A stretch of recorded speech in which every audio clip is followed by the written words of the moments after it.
On one day in September 1940, the Battle of Britain reached its decisive moment. Throughout the summer months, Britain's fighter command had fought a desperate battle against the Luftwaffe. As far as the planes were concerned, we'd never seen anything like it. It was just awesome. They were overhead, there were masses of them. They'd only got to come across the water and they were here. Everybody was in the front line. The civilians were in the front line. Beneath the battle-ridden skies, people from all walks of life became involved in the defense of Britain. Age, situation or circumstance was no barrier.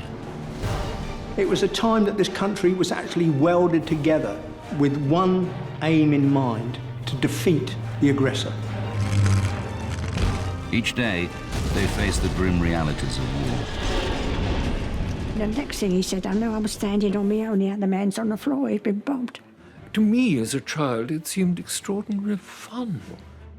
And then I glanced to the right, and I saw this huge formation of Spitfires and Hurricanes making their way directly towards the formation of the bombers. And it was just unbelievable to see so many aircraft. Never seen so many aircraft. One day of dramatic aerial combat would now decide the fate of the nation. The role of the Luftwaffe during the Battle of Britain was to destroy fighter command, to gain air superiority to enable the invasion to take place, to occupy Britain, or to force us out of the war on Nazi terms. This is the story of that day, the 15th of September 1940, and 13 hours that saved Britain.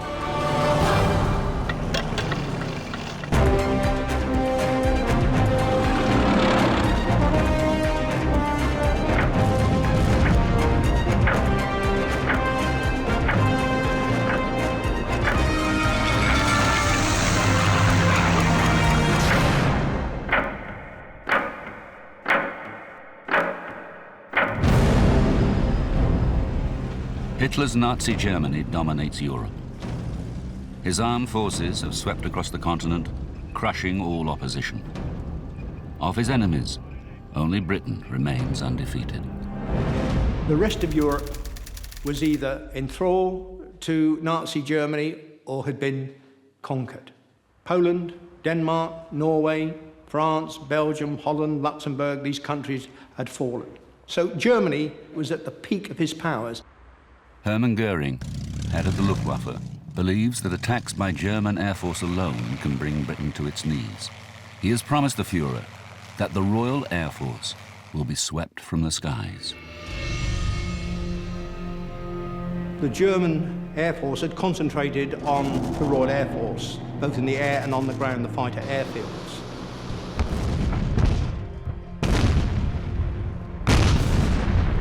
Germans were flying what they termed free hunts, 100, 150 fighters sweeping over southern Britain, hunting out the Hurricanes and Spitfires. An instruction went out to our pilots not to engage these fighters unless they were escorting bombers. So the myth started to grow that the Royal Air Force was being depleted and defeated.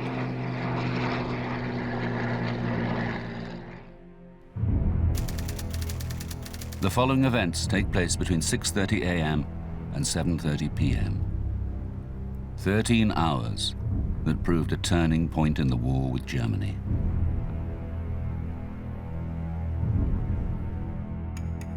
(6:34 a.m.) Sunday dawns for a country that has lived in fear of invasion for more than 3 months. We had the Germans knocking at the door. If the Air Force had been overwhelmed, they would have been in London within a week or so. We couldn't have stopped it. When France fell, we didn't think we had a chance. I mean, they'd only got to come across the water and they were here. We were very conscious of the fact that if we lost it, I won't say the game was up, but the war would have been fought on our territory. I think to any outside observer, you'd think, well, how can that small country survive against this might, organized might? I said to this old soldier, tell me, what are we going to do if the Germans come? He said, if the Germans come, son, you will do what you're told. Our sort of captain, marine captain, was replaced And he used to finish each parade. Before I dismiss you, remember, boys, take no prisoners, shoot the bastards. And your motto is, kill the Boche! And then he'd go with his revolver, kill, kill, kill. It encapsulates the exact attitude of the British people at that time. Britain's air defence network prepares itself for the 13 hours ahead.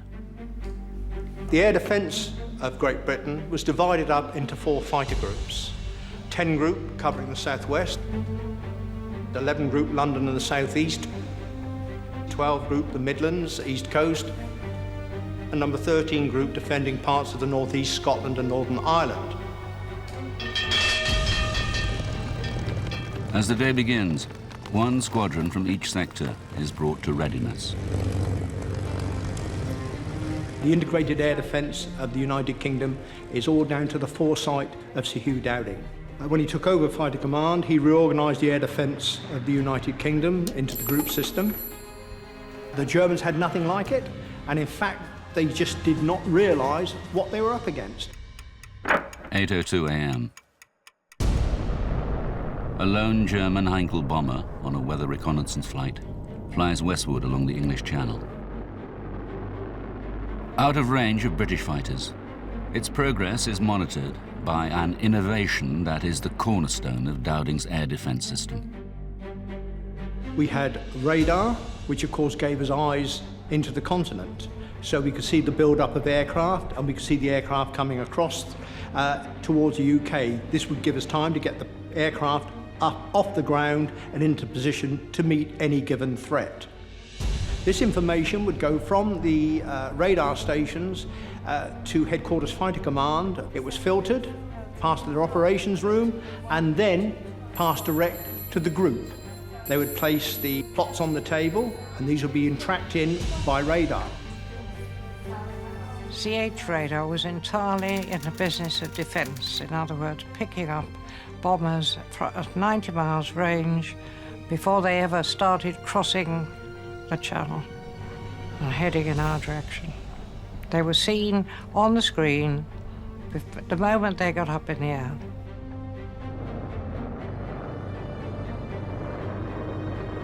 The course flown by the lone Heinkel eventually brings it within range of British fighters. The controller of the day would watch this. He would then alert whichever sector station he wanted. The sector controller's job was to get his aircraft off the ground, to vector them towards the enemy formations. The sector controller scrambles 2 Hurricanes from Exeter to intercept the intruder.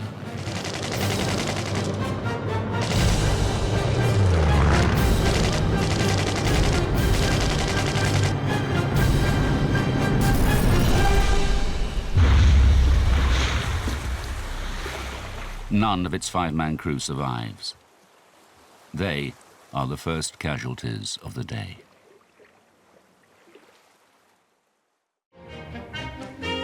For the people of southeast England, increasingly accustomed to living in the shadow of war, it's a Sunday morning like many others. But it will not be a day of rest for many. For hop picking is round again, and the family is setting out on its pilgrimage to the green fields of Kent. For some children, it is the start of another day of a working holiday in the countryside, far from the dangers of war. We used to go to hop pick on the same farm every year in September. Now, it was traditional to wait for, we used to have 2 notifications about 10 days before we actually went, when Mum and Dad used to get a card saying, we booked a bin and hut for you. Because you was agriculture workers, that time, 1940, you got extra rations. Summer term of 1940, attending Dartford Junior Technical College, and a notice came round asking for volunteers to go fruit picking in the coming autumn.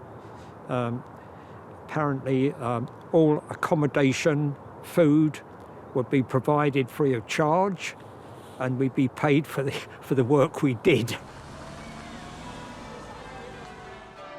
In the East End of London, Mary Sterry is looking forward to a big family occasion. My uncle was getting married.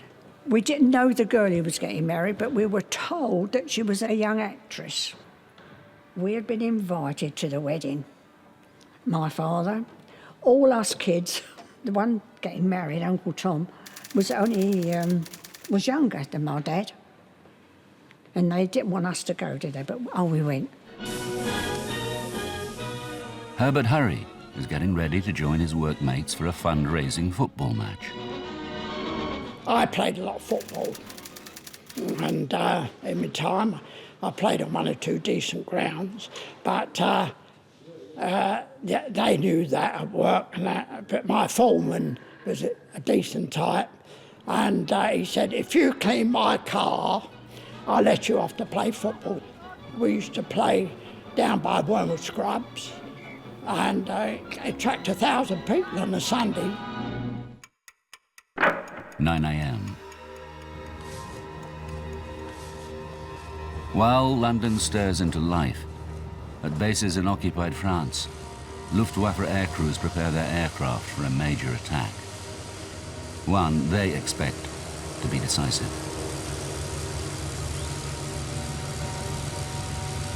There was a meeting in The Hague in Holland, headed by Hermann Goering. At this meeting, the state of the Royal Air Force, in particular Fighter Command, was discussed. German pilots were going back, claiming maybe they'd shot down 10, 20 Hurricanes and Spitfires, in reality only 5. The Germans believed that the Royal Air Force was now on the verge of defeat, and they mounted 2 major raids.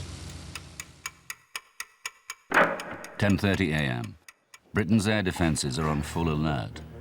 But now, Air Vice Marshal Keith Park, commander of 11 Group, receives unexpected news. Prime Minister Winston Churchill has chosen today to visit 11 Group's command centre. In full view of the controller here at Uxbridge, he could see the German forces assembling over the continent before they'd crossed the Channel. Churchill watches markers appear on the table, indicating a build-up of German bomber squadrons making their way to rendezvous points over the French coast.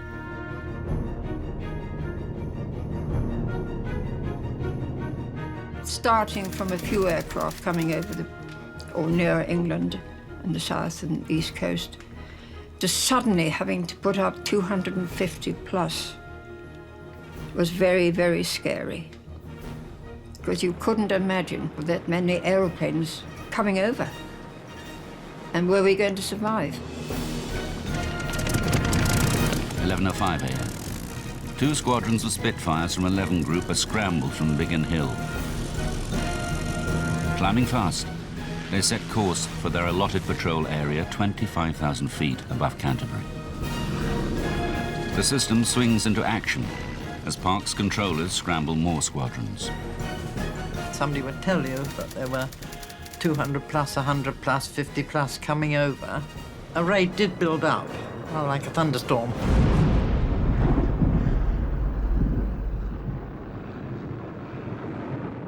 The Luftwaffe formations, comprising more than 200 aircraft, wheel towards England. Their target, London. Their course will take them over the farms and fields of Kent. Our neighbour said to me, your mother's calling you, Albert. So I think she wanted me to carry something back to the huts. As I walked back to the huts, we heard a heavy drone of aircraft. The weather was fine, clear skies, nice autumn days. And then after that, it all happened. The aircraft of Fighter Command are about to be drawn into a major battle above the Garden of England. The fate of the nation hangs upon its outcome. 11:36 a.m., 15th of September 1940. Luftwaffe formations cross the English coast at Folkestone. The only opposition they meet is anti-aircraft fire from the ground, reinforcing their belief that the Royal Air Force is on the verge of defeat and London is exposed to attack. Civilians in Kent have a ringside seat for the tumultuous events that are to follow. They weren't dropping bombs. They were just flying steadily, not speeding like they do today, just steadily, masses of them, flying inland. Sitting alone in his garden, Graham Matthews watches almost 200 enemy aircraft cross the skies of Kent. I was in this garden. In fact, I was sitting on the steps right behind me here when I heard the German bombers coming over. And I could see this column of German planes. They were flying into these big puffs of flak put up by the anti-aircraft guns. Once the enemy aircraft had crossed the coastline, radar was technically redundant. So it was the observer corps, simply by looking through a rangefinder, binoculars, identified the aircraft, height, direction and number, feeding that information back to an observer centre, and from that centre simultaneously to the command, sector and to group. Having got your plots, it was then up to the controller to say what he wanted done with them. When there was a battle on, you would plot your plots and you could see the combat kind of coming nearer and nearer.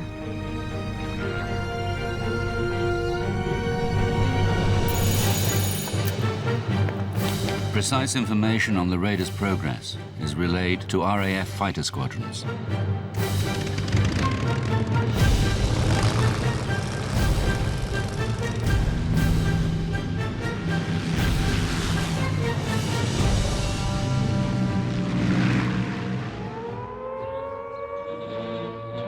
When you hear the sirens or anti-aircraft guns, you must get under cover at once.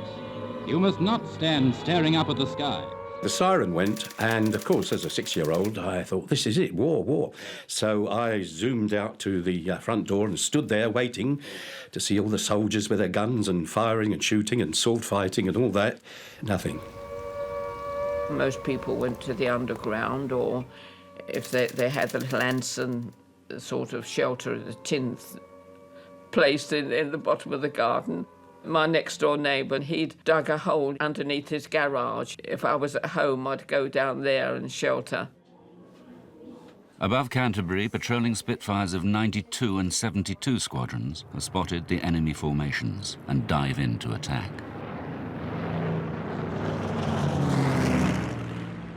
Along with other children, Ray Binks has been sent from London to the safety of rural Kent. But he soon discovered that the front line of the aerial battle now runs through the fields and villages of southern England. We were watching all these air battles going on, and all of a sudden, from across the trees, was this German bomber, came across so low that you felt you needed to duck. And behind it was one of our fighter aircraft, and they were both having a go at each other. And the engagement initially only lasted a couple of seconds. And then you would then break away and then attack them individually again until either you were out of ammunition or, for one reason or another, you weren't able to attack anything. More British fighter squadrons joined the action. Our boys were coming out of the sky and shooting them up, and they were going up, and there was these vapour trails. You had vapour trails all over the sky. It was just like a lacework pattern. So you'd hear the roar of the engines and the stutter of the guns and screaming of the engines, really. You would see the smoke start pouring out of one, and then it was plummets to the ground. Drawing nearer to London, the beleaguered German formations reached the village of Chislehurst. My father had heard that Chislehurst Caves was a place where people used to go who were bombed out. So he said, let's get into the van and we go to the caves. Hardly any lighting at all. They gave us the hurricane lamps to find our way in. They gave us mattresses to lay on the floor, blankets, and we were one of the early ones then because that was just at the start of it. And there was very few people here. There was no sound of aircraft or bombs or guns. But Ron has no intention of missing the excitement taking place overhead. He leaves the shelter of the caves. I was more interested in watching what was going on, and I saw this huge formation of Spitfires and Hurricanes More than I'd seen before. I should say roughly again about 50 or 60 of them, making their way directly towards the formation of the bombers. 12:07 a.m. Hard pressed and stripped of most of their fighter escort, the German bomber formations arrive over London.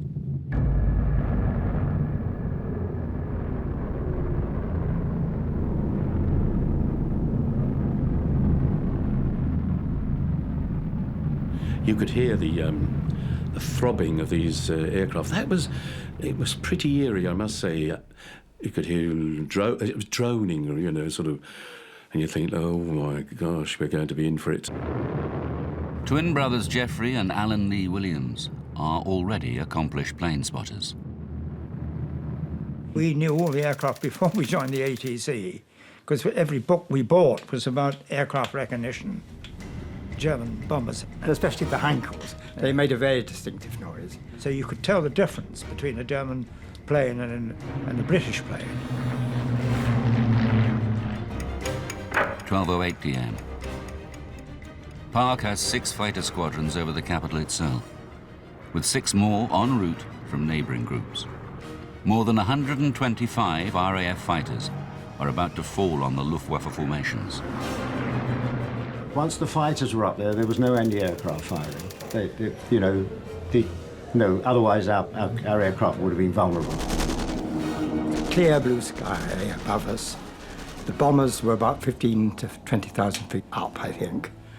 And the fighters were above them, beneath them. And the fighters were attacking each other. The Hurricanes were attacking the bombers, as far as we could detect. And the Spitfires were attacking the Messerschmitts. There was this chap that I attacked, and I remember being very close to it. And I remember also it splattering bits and pieces. It's rather like hitting water with the back of a spoon. You know, you see things fly off in all directions.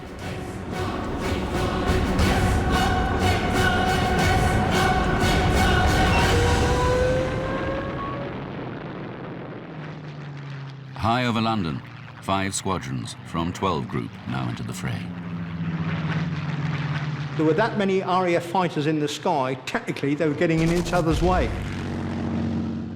You got yourself tangled up with these things with black swastikas and crosses on them and things.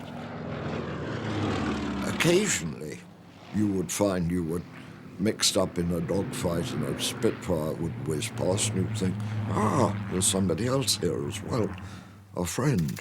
But otherwise you didn't see them. You lost contact with all your own aircraft after all. 1 minute the sky was a tangled mass of whirling aircraft and you fastened onto one and went off in one direction. And by the time you'd finished with that, you looked round, there was nobody to be seen anywhere. Looking up, I couldn't tell which was which. I mean, to me, they looked like giant moths playing You're It. But I couldn't tell which was ours and which was theirs. For the German airman, as he crossed over, believing that the Royal Air Force was defeated, to be confronted by another 50 to 60 Hurricanes and Spitfires, you can imagine how their morale felt. A lot of the bombers, once they got to London, they quickly turned round, and as they flew back, they got rid of the bombs.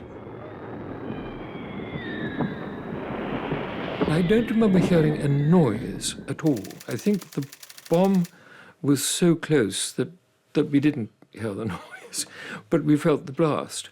And we were picked up and thrown into the wool shop.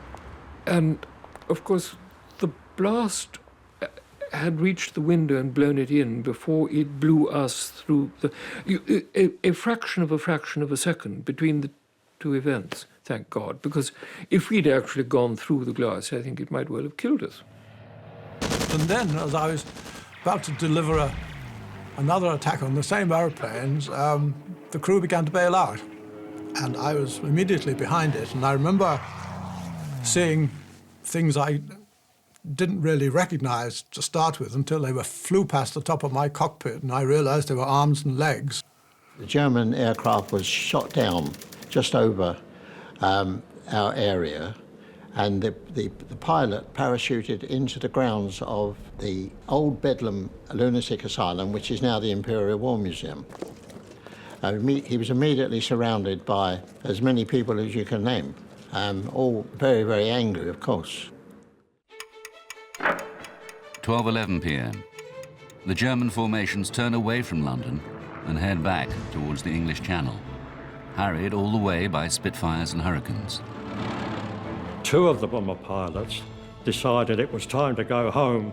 They didn't fancy, they'd never seen so many Spitfires and Hurricanes together in one time, so they took a turn. They broke off from the right side of the formation, which brought the two of them towards me. As they were coming over, they thought they'd get a bit more speed, so they started to jettison their bombs.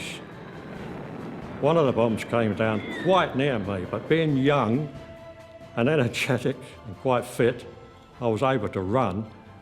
I felt the blast of the bomb, but I managed to keep my feet. I ran into the caves. Well, when the German formation started its retreat from London, RAF fighters were concentrating on trying to bring the aircraft down. The German commander of that formation, Alois Lindmayr, kept his formation together as tightly as possible, knowing that if it was split up, individual aircraft would be doomed. And he beat a brilliant tactical retreat. He managed to get most of his formation back across the channel.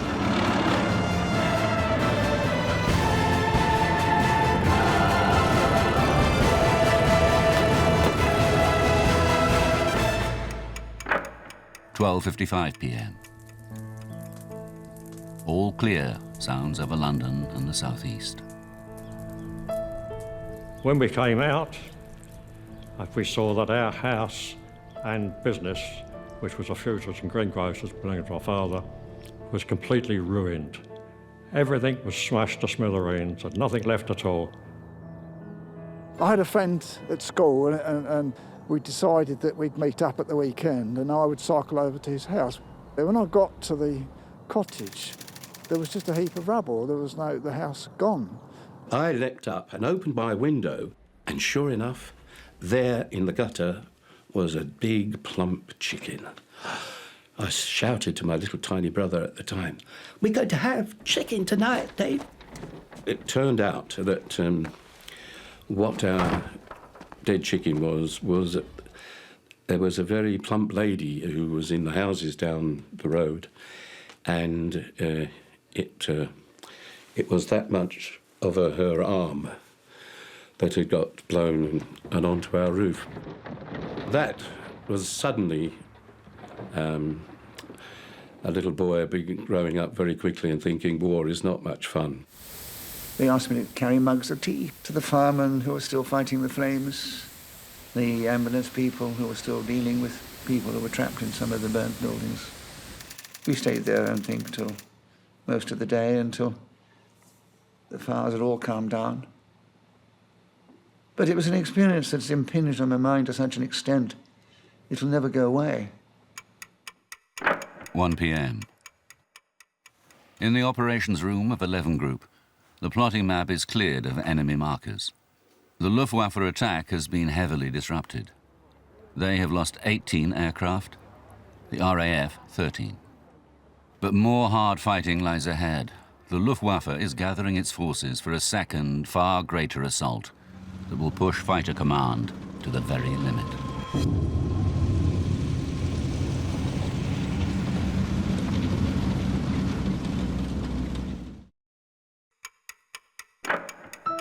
(1:05 p.m., 15th of September 1940.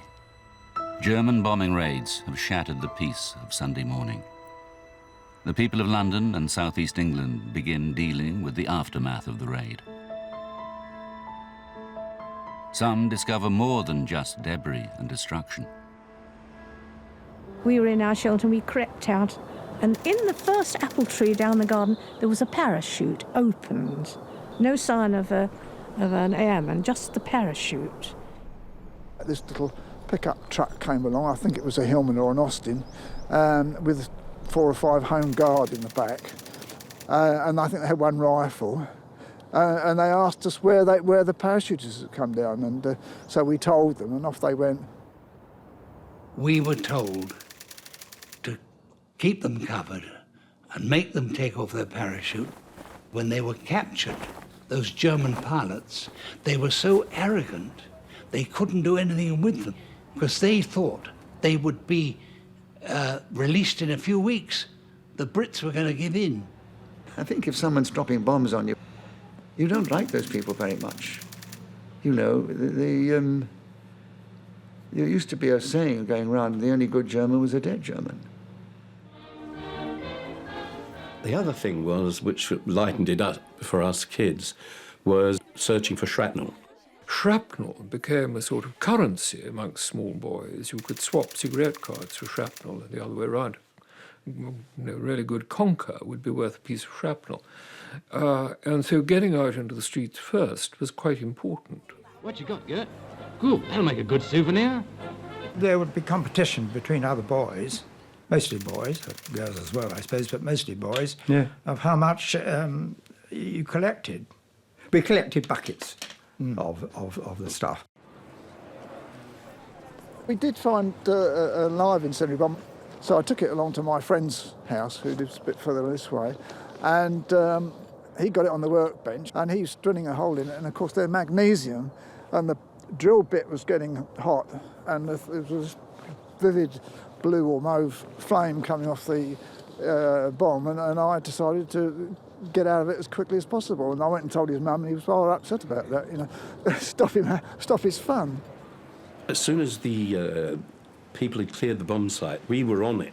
What we were mainly looking for were pennies that, you know, might have got buried in there, somebody, a little hoard of things. Wasn't very nice, really, when you come to think of it. But then, of course, there was the sort of lightness for us as children, a little bit of adventure that, after all the horrors. 1:40 p.m. Reports are streaming in as the electronic eyes of the radar network detect another build-up of enemy aircraft across the channel. In the afternoon, radar picked up an even larger formation forming up and crossing over the channel. Although it couldn't give an exact number, it was estimated to be 400 plus aircraft. Our aircraft, of course, after the morning raid, had returned to ground to rearm and refuel, and were back up in the sky to meet this threat. The Luftwaffe forms 3 huge columns of aircraft. This aerial armada is determined to batter its way through all opposition. We didn't really know what to expect. Well, we were all praying that the Air Force was going to be strong enough to hold out. You adopt a sort of fatalistic attitude to it. You just carry on as best you can. There was a phrase during the war which saying is that if a bomb has got your name on it, that's the one to worry about. But at my age, you couldn't be killed anyway, could you? It was a big adventure. 1:45 p.m. A lone Spitfire is ordered high over the English Channel to wait for the incoming air fleets and relay visual reports to ground controllers.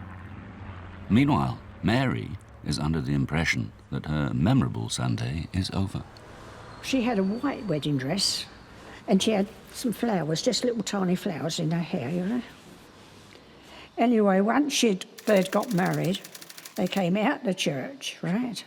Got in their car and disappeared. My father said, come on, let's go home then.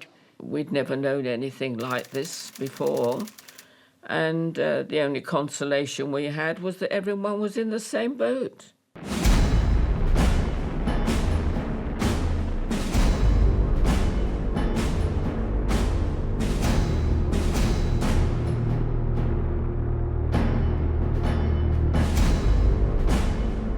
"26,000 feet above the English coast, the lone, forward patrolling Spitfire spots the incoming German formations. 5 minutes later, more than 450 enemy aircraft begin to cross the English coast. As each of his squadrons returns to combat readiness, Air Vice Marshal Keith Park orders them airborne once more. And again, he requests help from neighbouring groups. Okay, chaps, scramble. 2:05 p.m.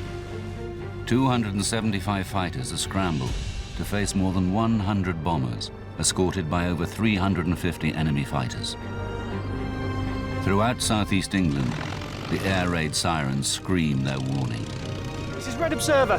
We got hostiles, 30 plus. They herald the approach of the enemy air fleet, and a battle fast moving towards its climax.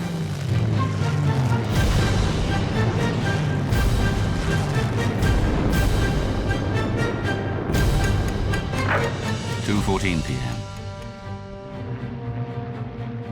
The first clashes take place high above Romney Marsh, as 3 Spitfire squadrons throw themselves into a steep dive to attack the enemy formations. I saw all these hundreds of Germans coming in, and we went in as a squadron to attack the bombers. So I went in at this height. They were in close formation, and the gunner never fired back at me, and I always thought that somebody had been at him first. But anyway, I got an engine blazing. So the Spitfires had come down to see to them, and the 109s would come down to attack the Spitfires. So by the time we got off the end of squirting at a whole line of bombers, all hell was let loose. Speed and surprise drives them through the escorting fighters and onto the bombers. Had a quick poke at a bomber, then been bounced by the 109 escort yourself, so you would have to concentrate on saving yourself from the 109s. German fighters are hampered by orders to stick close to the bomber formations and struggle to beat off the initial attacks. I was cycling along when I saw this aircraft coming toward me, very, very low, rooftop height. I jumped off my bicycle and quickly ran into the station, and then realised the station wasn't a safe place to be because that could obviously be a target. The German formations battle through to the outskirts of London.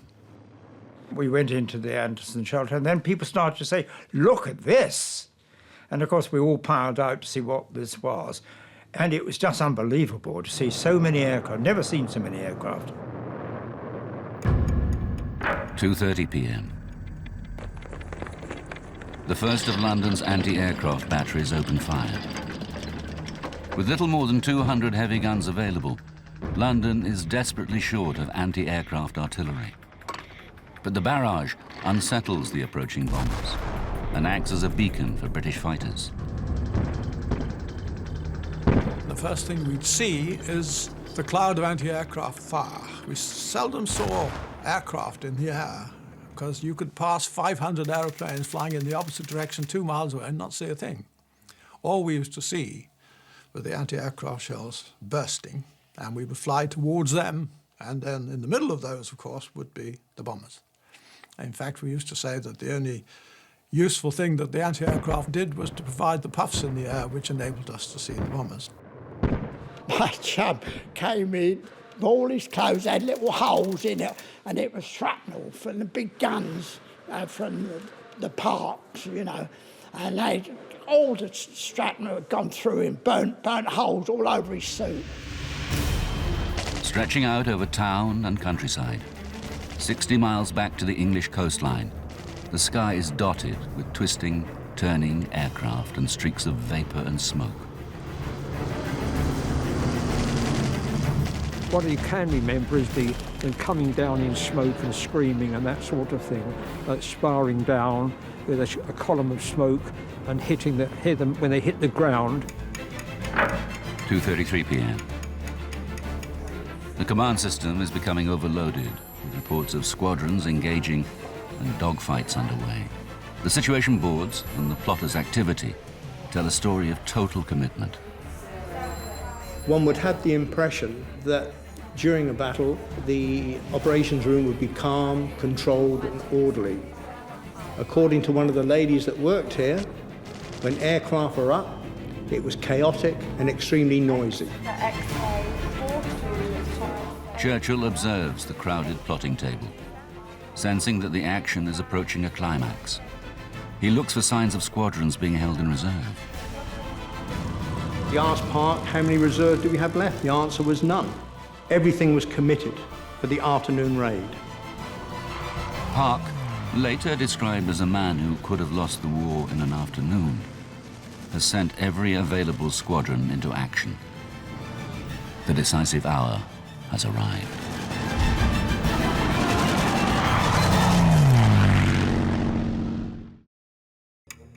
(2:45 p.m., 15th of September 1940. The battle rages over southeast England. Every available RAF fighter squadron is airborne and committed. British pilots are pushing themselves to the very limit. But inevitably, bombs begin to fall on the capital. By the time they arrived over the city, London was covered in cloud. They could not see their target, so they just threw their bombs out indiscriminately. All of a sudden, there was this tremendous thump, and the house shook. And I heard a bomb drop quite close, and then another one much closer. And I remember thinking to myself, I hope there's not a third. But there was. All the lights went out.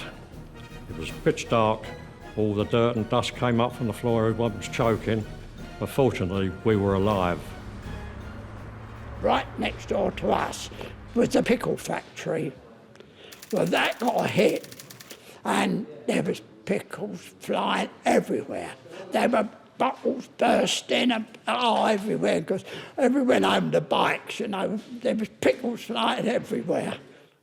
Bombs dropped, and they dropped with a hell of a bang, and windows got blown in, and roofs got blown off, and very strange things happened to houses. You'd get them sliced right through, and there'd be a gap, and you'd see all the wallpaper of all the rooms of that house that was still standing. But these were the ghosts of the house that had gone. I remember coming out of the church and realising that we was being bombed. Or my dad said, undercover, undercover. There were so many bombs falling then, and they were falling down, believe me. Because the bombs was falling down, we was running here, there and everywhere, trying to get out of the way. We went into the shelter, except my brother who wanted to go home with his wife and the baby. The bomb came down at the front of the shelter and pushed him down on top of his wife and the baby, so they were saved, but he was gone. And that was the last time I see him. During the war, people got killed, but you never looked at it from that point of view. I suppose the fighter pilots were the same, really. They just glad they shot someone down. It was either them or us.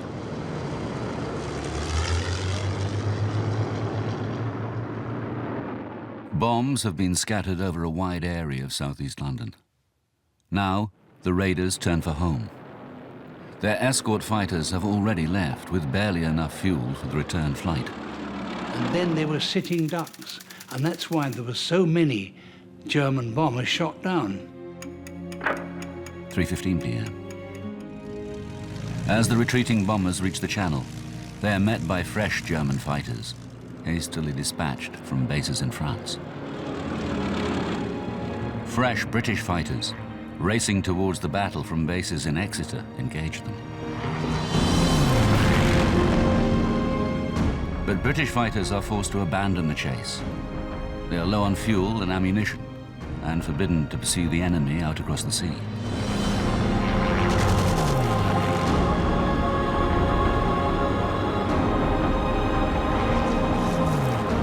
With ominous clouds piling in the skies, the threat of further aerial action recedes, much to the relief of all who have fought and lived through this day. 5:25 p.m. One last Luftwaffe daylight raid is plotted. In spite of a grueling day's fighting, several RAF squadrons again take to the air. The enemy raiders are a fast hit-and-run force of fighter bombers, targeting the Spitfire works at Southampton. But they are driven off without loss to either side. For Fighter Command, it is their last major action of the day.